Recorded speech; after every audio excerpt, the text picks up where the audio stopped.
Bonjour à tous et bienvenue sur French Podcast. Je suis Charline et comme toujours, je suis avec mon cher camarade Emmanuel. Salut tout le monde, ravi de vous retrouver. Aujourd'hui, on va vraiment vous plonger dans le quotidien parisien. Mais attention, version authentique. Oui, on continue ce qu'on a commencé dans les épisodes précédents. Mais là, on va mettre les pieds dans la rue, dans les marchés, et vivre le français comme si vous étiez à Paris avec nous. On va parler de comment pratiquer le français dans des contextes réels, c'est-à-dire le vrai, le vivant, où il y a des erreurs, des surprises et parfois des fous rires. On a reçu pas mal de messages après l'épisode sur les conversations naturelles, et aussi sur celui où on parlait d'utiliser les podcasts pour s'immerger. Alors aujourd'hui, on va mélanger tout ça et vous donner des outils, des anecdotes et même quelques galères. Enfin, mes galères surtout. Et perso, je me souviens encore de ma première immersion totale en France après mes études. J'avais beau connaître la théorie, la première fois que j'ai commandé à la boulangerie, je me suis emmêlée dans les mots et au final, j'ai eu 2 pains sans même savoir comment. C'est comme ça qu'on apprend, non ? Exactement. Le but aujourd'hui, c'est vraiment que vous ressortiez avec des petites stratégies à tester et le courage d'oser. Allez, on y va ? Bon, commençons par le commencement. Faire les courses. C'est tellement basique mais aussi tellement français. Le vocabulaire, c'est souvent la clé, alors on va passer en revue quelques formules et mots qu'on entend tout le temps. Genre, je voudrais, vous avez des pommes, ou la classique, combien ça coûte ? Et bien sûr, il ne faut pas sous-estimer l'importance de dire s'il vous plaît et merci, même non, surtout dans les petits commerces. Et aussi les trucs pratiques. 1 kilo de tomates, s'il vous plaît ? Est-ce qu'il y a des fruits de saison ? Ou je peux goûter pour les marchés ? Parfois, quelques mots suffisent pour engager la conversation. Je me souviens, alors ça c'est un classique, la première fois j'ai voulu acheter des poires, mais j'ai mélangé les mots et j'ai demandé des poireaux à la place. Le vendeur m'a regardé bizarrement et moi, j'ai pas compris de suite. Bon, résultat, je suis rentré avec des poireaux et aucune poire. Mais j'ai bien mangé quand même. C'est typique, mais ça montre aussi que les erreurs sont pas si graves au final. Si vous vous trompez dans un mot, souvent les commerçants sont sympas et ça fait sourire tout le monde. Une fois arrivé au marché, il y a toute une ambiance avec les commerçants. C'est pas juste une question de vocabulaire, c'est... comment dire ? Un petit théâtre quotidien. Oui, c'est un échange. Exemple, le client dit « Bonjour », très important sinon c'est mal vu, puis « Je prendrais bien un peu de ce fromage s'il vous plaît ». Le commerçant peut répondre « Avec plaisir, lequel vous tente ?» ou « Vous le préférez doux ou corsé ?» Exactement, il y a toujours ces petites formules de politesse. Je vous en prie, merci beaucoup, passez une bonne journée. Et puis parfois on tchatche un peu. Une fois à la fromagerie du 7e, je discutais avec la fromagère qui m'a raconté la vie de ses chèvres presque plus longtemps que j'ai attendu ma commande. C'était génial. Oui, les commerçants parisiens ont la réputation, alors c'est vrai, parfois ils sont pressés, mais souvent ils aiment parler, surtout si on s'intéresse un peu à leurs produits. Et ça rejoint ce qu'on disait dans l'épisode sur la conversation naturelle. Utiliser les formules, observer les gestes, ne pas hésiter à sourire, ça ouvre des portes. Parlons maintenant du choix. Parce qu'au marché ou au supermarché, c'est pas gagné d'office de choisir un fruit ou un fromage parfait. Ah ça, demande à mes camemberts. Je me suis déjà planté grave. Je voulais un camembert à point, mais j'ai oublié de demander et j'ai pris le plus coulant de la boîte. Résultat, il était, comment dire, explosif ? Bon, c'est de l'apprentissage sur le tas. Mais du coup, c'est là qu'on utilise le vocabulaire mûr, pas trop mûr, ferme, juteux, à point, bien frais. Par exemple, vous avez un melon bien mûr ? Ou je voudrais du fromage plutôt doux. On peut aussi demander conseil. Lequel vous me conseillez ? Ou c'est la pleine saison ? Les commerçants aiment montrer leurs produits préférés. Ça crée une belle interaction. Et puis on le disait aussi dans l'épisode sur les routines, plus on pose des questions, plus on apprend des expressions et des astuces. Parfois, faut oser dire qu'on sait. En parlant d'organisation, c'est pas tout à fait la même ambiance au supermarché qu'au marché de quartier. Il y a moins de tchatch, c'est plus rapide, mais il y a aussi ces petits pièges. Ouais, et puis il y a toutes les étiquettes partout. Des fois, c'est tellement détaillé que je me perds. Origine, label, sans gluten, bio. Si vous comprenez pas, faut pas hésiter à demander à un employé. « Excusez-moi, vous pouvez m'aider ?» ou « Où sont les œufs ?» Et mon astuce favorite, pour éviter les longs fils à la caisse, je vise toujours les caisses automatiques où je vais tôt le matin. Genre à 8h30, il y a presque personne. Bon, c'est pas garanti, hein. Parfois Paris, c'est imprévisible. Et puis, même au supermarché, Un sourire fait la différence avec la caissière ou le caissier. L'ambiance change tout de suite, c'est plus agréable. Bon, sauf quand j'oublie mon ticket ou mes sacs. Ça, c'est systématique. Moment sacré pour tout Parisien, la boulangerie. Alors là, faut pas se louper avec le vocabulaire. Baguette? Pain de campagne? Ou peut-être un croissant? Il y a même la baguette tradition et la baguette classique. J'ai mis du temps à piger la différence. La tradition, c'est plus artisanale, moins blanche, plus croquante. Enfin, je crois. Oui, c'est ça. Elle a généralement une meilleure farine et souvent la mie est plus dense. Mais les deux sont bonnes. Parfois, je rentre juste pour demander « Qu'est-ce que vous avez de frais ce matin ?» ou « Je voudrais une tradition bien cuite, s'il vous plaît. » Moi, je suis en quête de la meilleure baguette de Paris depuis 5 ans. J'en ai goûté trop. Pas encore trouvé la perfection, mais à chaque fois, je découvre un nouveau quartier ou une nouvelle recette. Où était-ce déjà? Je crois dans le 11e, une boulangerie cachée. Le croissant était à tomber. C'est aussi un bon exercice d'écouter les clients devant vous pour choper les tournures idiomatiques. Rien que cette phrase « bien cuite s'il vous plaît », c'est hyper courant et pourtant on ne l'apprend pas dans les livres. Il y a les supermarchés, la boulangerie, mais le vrai Paris, c'est aussi les marchés de quartier. Alors pour ceux qui veulent une expérience locale, on a quelques bons plans. Il y a plein de marchés emblématiques comme celui de Bastille, d'Aligre ou Mouffetard. Chacun a son ambiance et ses habitudes. Et puis, c'est l'occasion de passer un moment authentique. Faut pas hésiter à marchander gentiment. Vous pouvez faire un petit prix ou « j'en prends 2, vous m'en offrez un ». Perso, le marché Bastille un samedi matin, c'est, comment dire, une explosion de couleurs et d'odeurs. Une fois, le marchand de fraises m'a filé une barquette en plus juste parce que j'ai posé des questions sur sa confiture. Comme quoi, discuter, c'est aussi un bon plan. Astuce bonus. Si vous arrivez en fin de marché, il y a parfois des réductions. Mais faites gaffe, parfois, il reste juste les melons trop mûrs ou les carottes tordues. On change d'ambiance. Parlons de la table, des habitudes alimentaires. Parce que la France, c'est toute une culture autour des repas. Oui, il y a tout un lexique. L'entrée, le plat principal, au dessert, apéro. Les Français adorent parler de repas, même, comment dire, avant d'avoir fini le précédent. Les expressions aussi. C'est copieux, c'est léger, ou on partage. Et côté différences culturelles, c'est parfois étonnant. Par exemple, en France, on prend le temps de choisir le fromage à la fin du repas.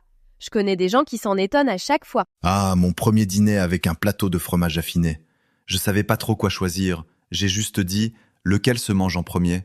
On m'a expliqué toute la logique, du plus doux au plus corsé. Maintenant, je me la raconte, mais j'ai mis du temps. Oser poser des questions, c'est aussi comprendre la culture. Les repas, c'est un vrai moment de partage, pas juste pour manger vite fait. Il faut aussi parler des défis, des petits quiproquos, parce que ça arrive à tout le monde, même aux natifs. Oui, surtout en magasin. Confondre panier et caddie, demander du monnaie au lieu de la monnaie, ou oublier la différence, une livre de pommes, c'est un poids, pas un billet. Quand on se trompe, il faut garder son calme, oser s'excuser ou même en rire. Une fois, je voulais acheter un bar pour le dîner. Le poisson, hein. Et le vendeur a cru que je demandais l'adresse d'un bar. On a fini par rire et il m'a appris 2-3 mots d'argot. Comme quoi, chaque malentendu peut devenir une leçon de français. Et rebondir, c'est ce qui fait qu'on apprend.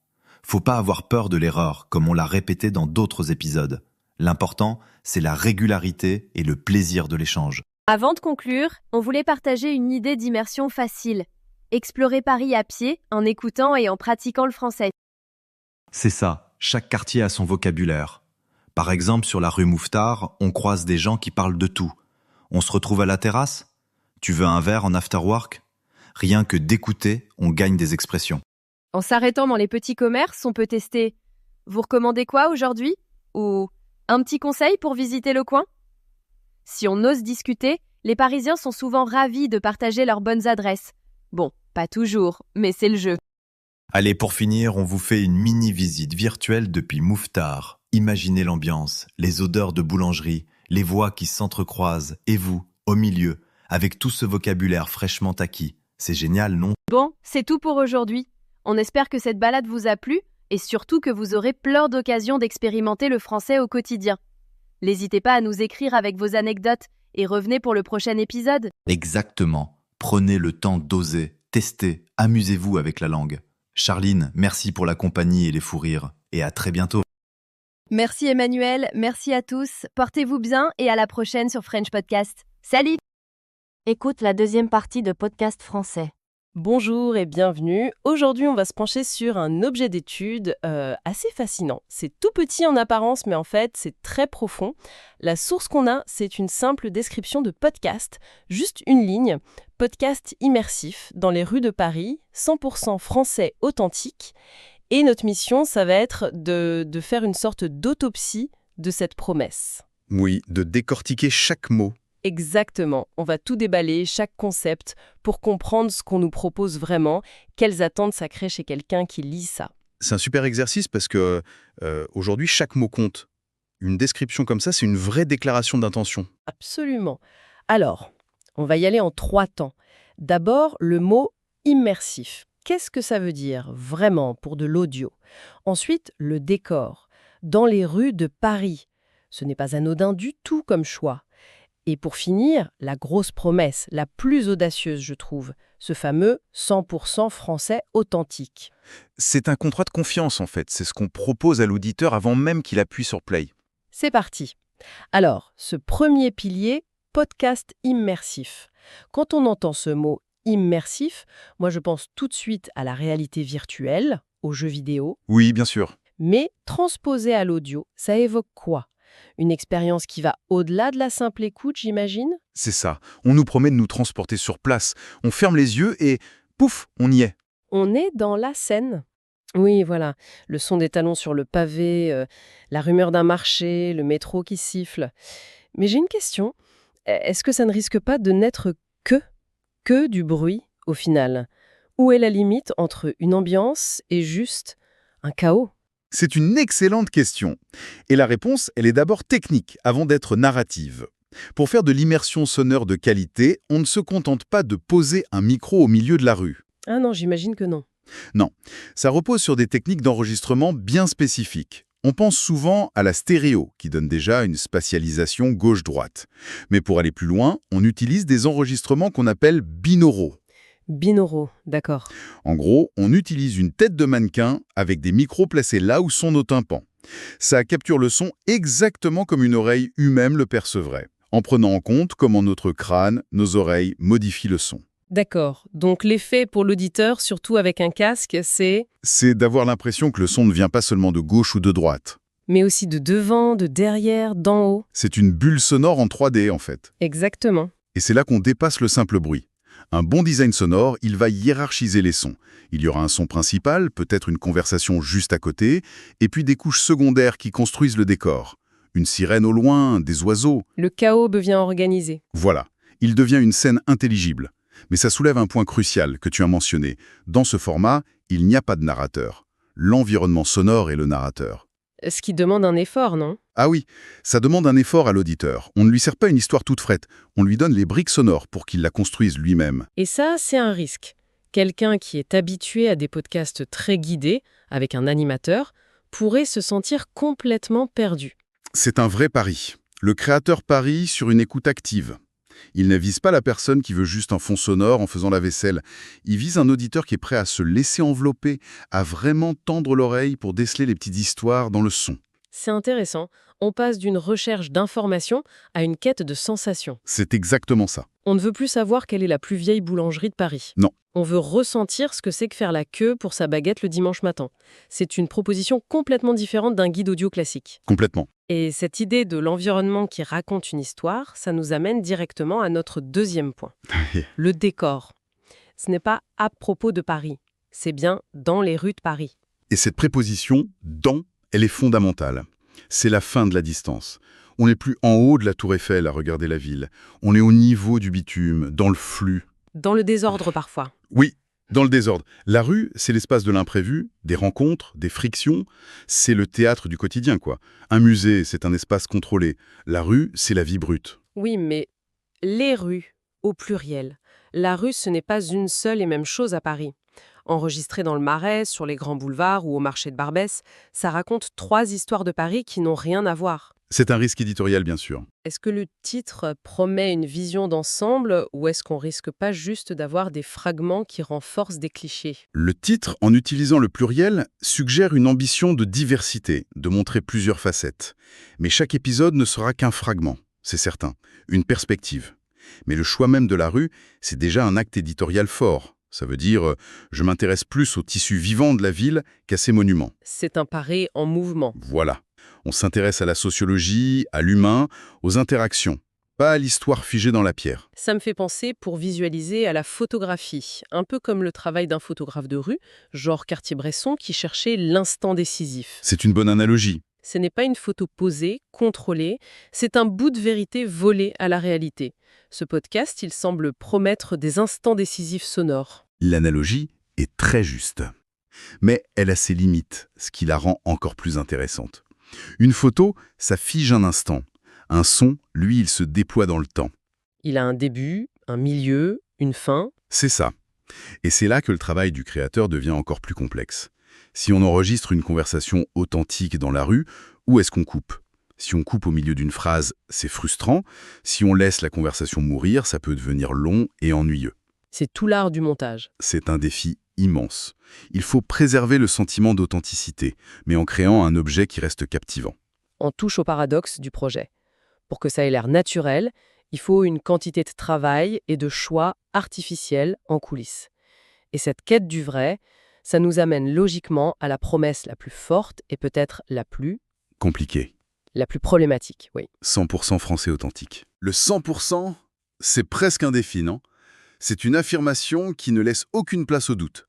Je pense qu'il faut la décomposer en 2 niveaux d'authenticité.